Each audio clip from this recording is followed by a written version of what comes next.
Hai millennials, di video kali ini sedikit membahas tentang fakta atau mitos kenapa begadang itu bisa memperkecil otak. Kalau kalian penasaran, jangan skip video ini.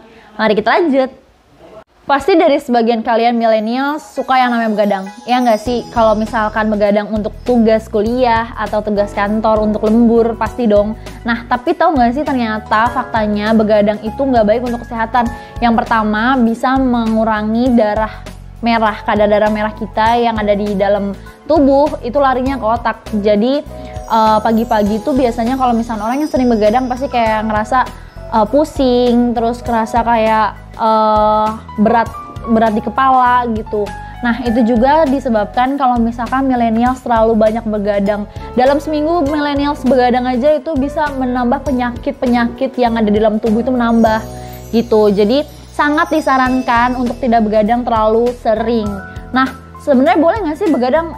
Boleh aja untuk begadang, tapi dilihat waktu dan dilihat juga apa sih butuhnya kita tuh, kayak butuhnya begadang tuh apa misalkan kayak gitu. Nah, begadang itu sendiri sebenarnya dari hasil riset dari dokter-dokter juga menyatakan bahwa kalau misalnya begadang terlalu sering itu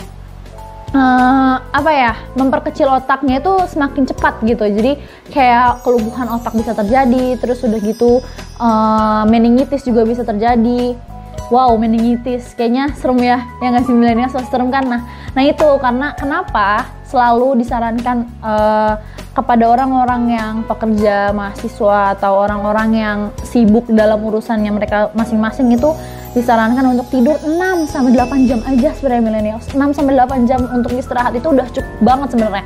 Nah, tapi kebanyakan orang itu ngerasa kayak udah nanggung deh tugasnya gitu, atau udah nanggung deh kerjaannya, jadi dilanjutin aja sampai pagi, nanti habis pagi baru dia istirahat sebentar, baru dia melanjutkan aktivitasnya lagi. Sebenarnya itu salah banget, karena yang benernya itu adalah kalau misalkan millennials pernah membaca risetnya dari berbagai website di Google, itu sebenarnya kayak nggak baik banget untuk kesehatan. Nah, itu juga yang aku sering alamin sebenarnya, kayak untuk ngebuat satu kayak gimana ya, sebenarnya kayak millennials dapat tugas dari kampus atau dari pekerjaannya millennials sendiri, sebenarnya itu kayak iya sih emang begadang itu sebenarnya enak gitu, tapi coba deh millennials rasain sendiri kalau misalkan millennials terlalu sering begadang.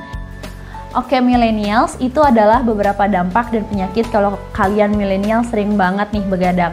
Nah, kalau kalian suka sama video ini, jangan lupa di like, comment, and subscribe, dan share ke teman-teman kalian. Don't forget millennials, jadilah generasi millennials yang cerdas, open your mind and see the world. Bye-bye!